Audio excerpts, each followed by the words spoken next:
I lost my mother to cancer when I was 13. It feels like I had more memories with her during that time than with my dad, who was always busy with work. You can see where this is going.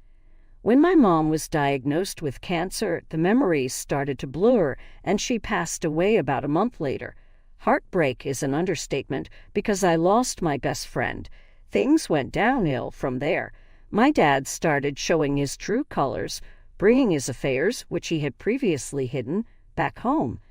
Seeing him bring a woman as young as 20 home the same week my mom died was mentally draining. He showed more love and care to his random flings than he ever did to me. Since then, I've raised myself. When I turned 18, my dad met Isabella, a young woman who had graduated from the small university where he is the president. Isabella and I had no interest in speaking to each other, so by the time she moved in, I had moved out. I thought she'd be gone like the many other women my dad had flings with, but Isabella was different. She was there for the holidays during my first, second, and third years of university. Then, right after my graduation, I received a very formal wedding invite. My own dad never bothered to tell me he was getting married. I didn't even know they were engaged. But hey, I wouldn't mind going to watch a rich man in his late 40s marry a young woman in her early 20s. The wedding was obviously going to be expensive, and I just wanted to have a couple of drinks. Boy, the wedding was expensive, fun, and messy. It was great to sit there with a friend I had dragged along as a +1, judging my dad, while Isabella was obviously touchy-feely with one of my dad's young groomsmen. Of course, I zipped my mouth and enjoyed the view. They got married, and once again, dead silence from the newlyweds. I didn't think much of it, busy with my own thing, especially during the global situation happening at the time. I didn't bother visiting them. Surprisingly, right after the lockdown started lifting, Isabella began visiting me at my place. I actually had a decent time with her and thought nothing of us getting along. What surprised me, though, was when out of nowhere, she brought a literal child claiming it was mine and my dad's, born during lockdown. I was honestly dumbfounded, but after all my dad had done, I wasn't shaken up, so I started chilling out with this little dude, who undeniably was cute, It's been a couple of months since this started. My work switched to completely work from home, so looking after him while Isabella ran errands wasn't a problem. This time she dropped Alex off at my place and went to do her thing, but she didn't return as she said she would. I immediately realized what was happening and started calling her. No answer. It hit me suddenly, and I panicked, desperately searching for my dad and her on social media, but everything was gone. I was left stunned. These people had completely disappeared on me. With no other choice, I turned to the cops, who couldn't help much because I had no information. Even at my dad's workplace, they informed the cops that he'd been fired a month earlier for having another affair with a student. I was shocked, but I knew I had to stay calm and take care of Alex, even though I knew nothing about him. I didn't want him to suffer like I did. So I started looking after him while the cops and CPS gave me temporary custody, at least until his parents showed up. Except they never did. For the past 2 years, I hadn't received anything unusual in the mail. Then today, a letter arrived with a barely recognizable name on it. At first, I thought it might be from my neighbors and delivered to me by mistake. But when I saw my address on it, I decided to open it. To my surprise, it wasn't just any letter. It was a lawsuit from someone I didn't know, accusing me of having custody of their son without their consent. My immediate reaction was, Looked up the name on Facebook and discovered it was the guy who had been overly friendly with one of my dad's groomsmen. He was suing me for custody of his son, who I've been taking care of. Needless to say, I'll be visiting a lawyer soon. I'm confident I'm not in the wrong, but I can't help but ask, am I the bad guy here? Do I have a leg to stand on? I visited the lawyer today, and they told me my case was strong. I have proof from the cops and Child Protective Services showing my multiple attempts to reach out to the child's parents. The lawyer also mentioned that I could seek child support. Before proceeding, they have requested a court-mandated DNA test, which I'm pretty sure will confirm the child's parentage. In another major update, my dad reactivated his Facebook page after years of silence. Without hesitation, I messaged him. After everything he and Isabella put me through, I didn't hold back and cussed him out. To my surprise, he replied, saying he reactivated his account to reach out to me. He plans to return to my city soon, and we've arranged to meet next week. By then, I should also have the DNA test results, and will update you all. A week has passed since my last update, and I finally met with my dad. That conversation was one of the most insightful I've had with him. He explained that he had no idea Isabella left Alex at my place. He'd had left the city a month before Isabella, after being fired due to false accusations of an affair with a student, claims Isabella fabricated to ruin his life after he discovered her plans to run away with David, the groomsman.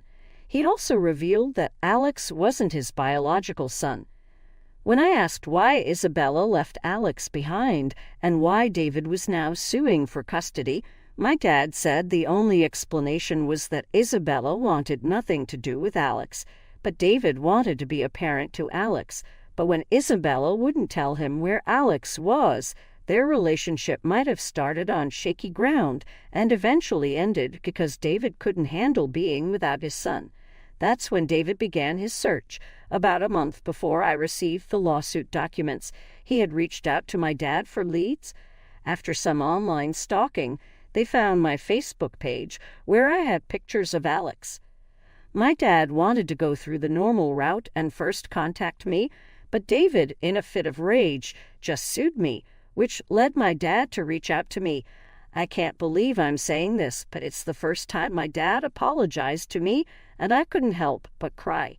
Hearing all of this, my dad promised to help fix everything. If David isn't convinced, my dad vowed to support me in the case. So, this is where I am currently. I know this is a lot to take in for both you and me. I'll update you all as much as I can.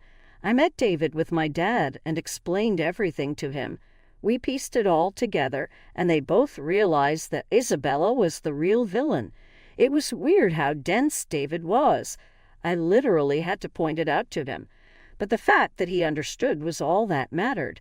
He decided to settle out of court with me and then go after Isabella for child abandonment, as she's currently residing in Europe.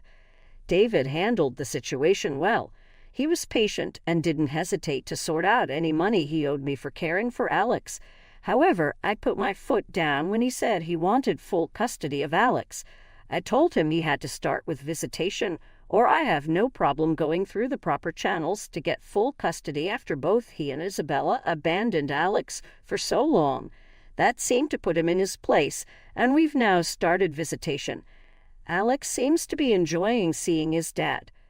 As for Isabella, I agreed to be a piece of evidence in the lawsuit between her and David. I've also put Alex into therapy because I know he'll need it once these changes become permanent. Thanks again for your amazing advice and support. I don't think you have anything to worry about here. In fact, you should be glad that a parent reached out to you because now you can sue for all the money you've spent on Alex. Just make sure to hire a good lawyer. Isabella seems like the mastermind behind all this. I mean, how does a man who's been having affairs for years suddenly get caught? I'm not defending him, but there's definitely something going on, and I hope you get answers soon.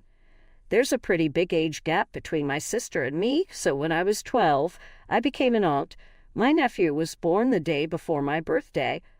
I'm turning 21 this year, and my nephew is turning 9. Since he was born, my family has always done joint birthdays, but they were clearly always directed toward my nephew and had to be kid-appropriate. It sucked turning 16 and 18 and having my birthday party be a kid's party.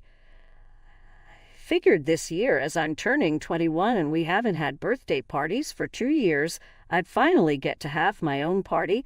I texted my sister and parents, telling them I wanted to go to a restaurant with amazing reviews on their food and cocktails. I don't want to get smashed.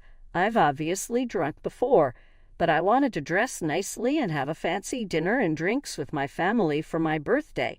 It was a unanimous no because it wasn't child-friendly for my nephew's birthday. I tried to negotiate. I'd pay for my own food and drink and pitch in toward the bill. We could go on a different day so my nephew also gets his own birthday. Oh, no. Join party or nothing. Honestly, I probably kept some of this pent up, but I texted them that it was unfair that I hadn't gotten to have my birthday as a me day since my nephew was born. I never get to choose anything. Theme, cake, food. It's 100% my nephew's day, except I get my name in the birthday song and the gifts. I know this sounds spoiled and is a first world problem, but I feel like since my nephew was born, I'm the runner-up when it comes to my birthday. It feels like I got put on the back burner for the shiny new baby, and I've carried that from age 12 to today. I tried to explain this to my sister, but she says I'm being selfish. Since our birthdays are so close together, it makes more sense to have joint parties, and I need to get over my jealousy of my nephew. I'm not jealous of my nephew. It's not his fault, but I just want to have my 21st birthday be my birthday. I feel torn between wanting to be selfish and beating myself up for being selfish. Am I the asshole? NTA, you deserve your own birthday. They are the ones being selfish and lazy, acting like your birthday is an inconvenience for them. Go out and celebrate with friends if your family can't be bothered. NTA, 21 is a milestone birthday.